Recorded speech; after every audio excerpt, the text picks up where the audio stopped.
तुमच्यावरती क्षणीची बाधा असू शकते, नाहीतर तुमच्या पत्रिकेतला मंगळ हा अष्टम स्थानामध्ये वक्री असू शकतो. आणि त्याच्याकरता चैतन्य स्वामी ज्योतिष कार्यालय आज तुमच्या सर्वांसमोर प्रस्तुत आहे. मग जीवनातल्या कोणत्याही अडचणी असू दे, अगदी विवाहामध्ये किंवा करिअरमध्ये, नव्हे तर करिअरच्या पुढेही तुम्हाला जर तुमचा संसार सुव्यवस्थित करायचा असेल तर याच्याकरता आमची चैतन्य स्वामी ज्योतिष कार्यालय ही संस्था तुमच्याकरता नेहमी कार्यरत राहणार आहे. खरंच मंडळी हो, आजकाल प्रत्येक लोक अनेक समस्यांनी ग्रस्त आहेत.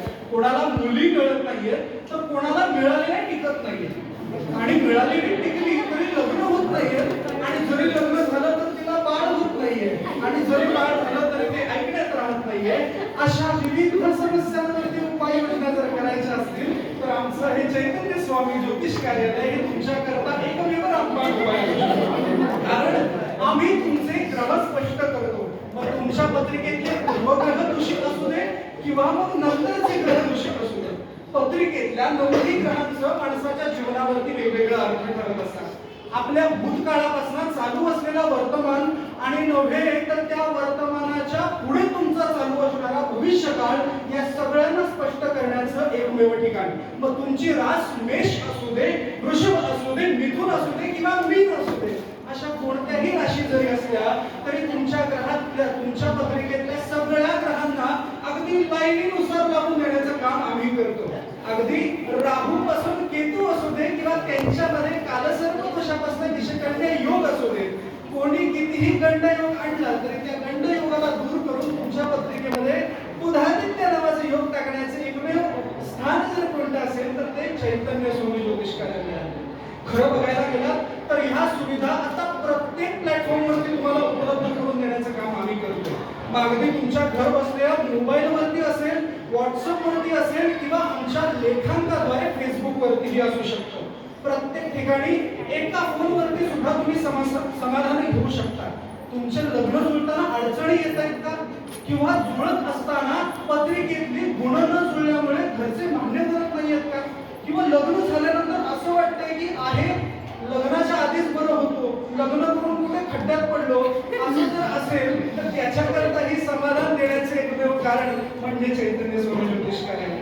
जर खरं बघायला गेलो तर आज संसारामध्ये माणसाला पारिवारिक अडचणींना पारावार उरलेलं नाही, की ज्याच्यामध्ये प्रत्येकाला आपापल्या पती आणि पत्नी या दोघांमध्ये अनेक कलह दिसतात. आणि त्याचं एकमेव कारण असतं ते म्हणजे अननोन पर्सन, ज्याला आपण म्हणतो थर्ड व्यक्ती, त्याचा सुद्धा योग्य न्याय निवडा आणि नायनाट करण्याचे एकमेव स्थान म्हणजे चैतन्य स्वामी ज्योतिष कार्यालय इतकं मात्र नक्की.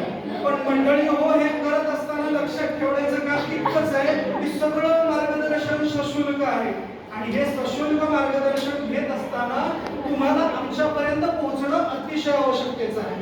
मग तुम्ही प्रत्यक्ष किंवा अप्रत्यक्षरित्या फोनद्वारे, ईमेलद्वारे, मेसेजद्वारे, पत्राद्वारे किंवा फोनद्वारे सगळ्याचद्वारे आम्हाला संपर्क करून आमच्या या सेवेचा लाभ घेऊ शकता.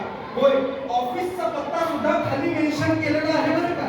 तुम्हाला ईमेल आयडी द्यायचं असेल, तुम्हाला जर फोन नंबर हवा असेल तर त्याच्याकरता पर्सनल कॉन्टॅक्ट करणं गरजेचं आहे.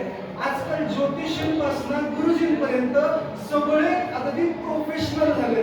स्वतःचा व्यवसाय सांभाळताना ते सोशल मीडिया सारख्या प्लॅटफॉर्मवरती जर नाही आणला तर त्या व्यवसायाला चालना मिळणार कशी, याच्याकरता चैतन्य स्वामी ज्योतिष कार्यालय हे फक्त एका घरापुरता, ऑफिस पुरता, गाव पुरता मर्यादित राहिलेलं नसून ते आता ऑनलाईन प्लॅटफॉर्मवरती सुद्धा तुम्हाला उपलब्ध झालेलं आहे.